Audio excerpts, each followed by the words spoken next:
मराठा समाजाच्या विविध मागण्यांबाबत राज्य शासन सकारात्मक असल्याचं समोर आलं आहे.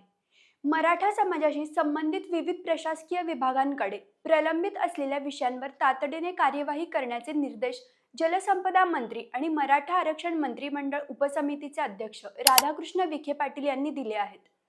मंत्रालयात झालेल्या बैठकीत मराठा विद्यार्थ्यांना शैक्षणिक सवलती, कुणबी जात प्रमाणपत्र, अण्णासाहेब पाटील महामंडळाच्या 450 कोटींचा निधी, रोजगार, सारथी आणि विद्यार्थ्यांच्या वसतिगृहांसह विविध विषयांवर चर्चा करण्यात आली.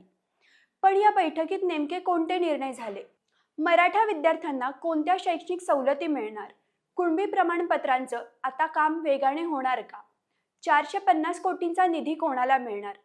मराठा तरुणांसाठी रोजगाराच्या कोणत्या संधी उपलब्ध होणार? आणि 8000 विद्यार्थ्यांच्या वसतिगृहांचं काय होणार? या सर्व प्रश्नांची उत्तरं आजच्या व्हिडिओमध्ये जाणून घेणार आहोत. नमस्कार, मी तन्वी आणि तुम्ही पाहत आहात सत्ता मंच. बातमी नव्हे तर बातमी मागचं विश्लेषण.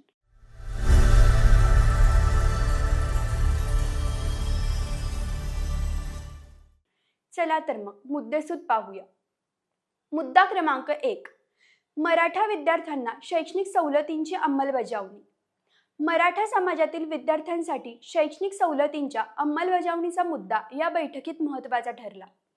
राज्य शासनाने ओबीसी प्रवर्गातील विद्यार्थ्याप्रमाणे मराठा समाजातील विद्यार्थ्यांना शैक्षणिक सोयी सुविधा आणि सवलती चालू शैक्षणिक वर्षापासून लागू करण्याचा निर्णय घेतल्याचं मंत्री राधाकृष्ण विखे पाटील यांनी सांगितलं. या निर्णयाची अंमलबजावणी अधिक गतिमान करण्यासाठी क्षेत्रीय कार्यालयांना आवश्यक निर्देश देण्यास सांगितलं आहे. तसेच संबंधित विभागांनी केलेल्या कार्यवाहीचा अहवाल मराठा आरक्षण कक्षाला सादर करावा अशाही सूचना देण्यात आल्या आहेत. याशिवाय पंजाबराव देशमुख निर्वाह भत्ता योजनेतील प्रलंबित निधी तातडीने वितरित करण्याचे निर्देश देण्यात आले आहेत. मुद्दा क्रमांक 2, कुणबी प्रमाणपत्रांचं काम वेळेत पूर्ण करण्याचे निर्देश. कुणबी जात प्रमाणपत्र आणि जात पडताळणी प्रमाणपत्र वितरणाच्या कामकाजाचाही बैठकीत आढावा घेण्यात आला. ही प्रमाणपत्रे विहित मुदतीत देण्यात यावीत असे निर्देश मंत्री विखे पाटील यांनी दिले आहेत.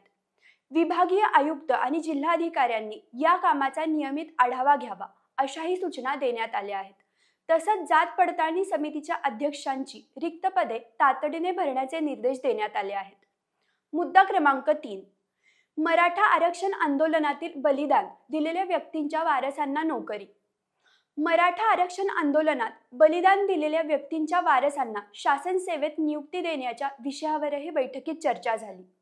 या वारसांना शासन सेवेत नियुक्ती देण्याबाबत तातडीने कार्यवाही करण्याच्या सूचना संबंधित विभागांना देण्यात आल्या आहेत.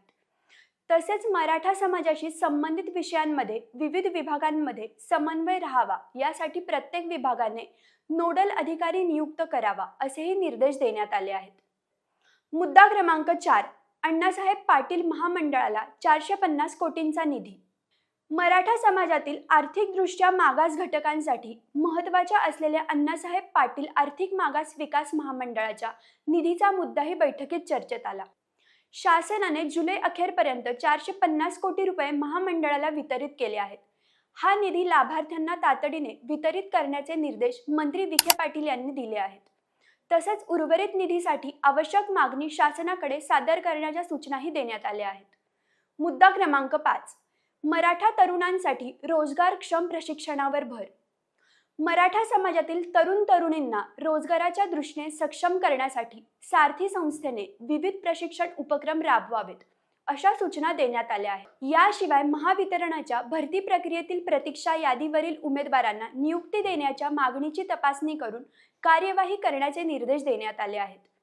अधिसंख्य पदांवर नियुक्ती झालेल्या उमेदवारांचे शासन सेवेत कायमस्वरूपी समावेशन करण्याच्या प्रस्तावावरही तातडीने कार्यवाही करण्यास सांगण्यात आलं आहे.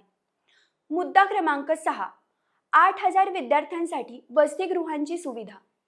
मराठा समाजातील विद्यार्थ्यांसाठी उभारण्यात येणाऱ्या वसतिगृहांचं बांधकाम अंतिम टप्प्यात असल्याचं बैठकीत सांगण्यात आलं.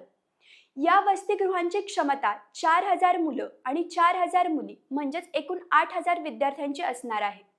या वसतिगृहांच्या व्यवस्थापनासाठी सक्षम संस्थांची निवड करण्यात यावी अशा सूचना मंत्री विखे पाटील यांनी दिल्या आहेत. मुद्दा क्रमांक 7, आता या सर्व निर्णयांची अंमलबजावणी किती वेगाने होणार? या संपूर्ण बैठकीतून एक महत्त्वाचा मुद्दा समोर येतो आणि तो म्हणजे शासनाने दिलेल्या निर्देशांची प्रत्यक्ष अंमलबजावणी किती वेगाने होते. कारण शैक्षणिक सवलतींची अंमलबजावणी, पंजाबराव देशमुख निर्वाह भत्ता योजनेतील निधी, कुणबी जात प्रमाणपत्र आणि जात पडताळणी, आंदोलनातील बलिदान दिलेल्या व्यक्तींच्या वारसांना नियुक्ती, अण्णासाहेब पाटील महामंडळाचा निधी, रोजगारक्षम प्रशिक्षण आणि वसतिगृह व्यवस्थापन असे अनेक विषय आता प्रशासनाच्या पुढील कार्यवाहीवर अवलंबून आहेत. प्रत्येक विभागाने नोडल अधिकारी नियुक्त करणं, क्षेत्रीय कार्यालयांना निर्देश देणं आणि झालेल्या कार्यवाहीचा अहवाल मराठा आरक्षण कक्षाला देणं महत्त्वाचं ठरणार आहे. या संपूर्ण घडामोडीतून 3 महत्त्वाच्या गोष्टी समोर येतात.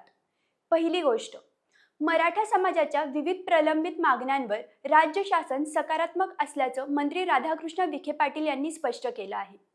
दुसरी गोष्ट, शैक्षणिक सवलती, कुणबी प्रमाणपत्र, जात पडताळणी, अण्णासाहेब पाटील महामंडळाचा 450 कोटींचा निधी, रोजगारक्षम प्रशिक्षण आणि वसतिगृहांसारख्या विषयांवर तातडीच्या कार्यवाहीचे निर्देश देण्यात आले आहेत. तिसरी, आता या सर्व निर्देशांची प्रत्यक्ष अंमलबजावणी किती वेगाने होते याकडे मराठा समाजाचं लक्ष असणार आहे. आता तुम्हीच सांगा, तुमच्या मते मराठा समाजाच्या प्रलंबित मागण्यांवर शासनाने दिलेले हे निर्देश प्रत्यक्षात किती प्रभावी ठरतील आणि या निर्णयाची अंमलबजावणी आणखी वेगाने व्हायला हवी का? तुमचं मत आम्हाला कमेंटमध्ये नक्की कळवा. व्हिडिओ आवडला असेल तर लाईक करा, शेअर करा आणि सत्ता म्हणजे या यूट्यूब चॅनलला सबस्क्राईब करायला विसरू नका.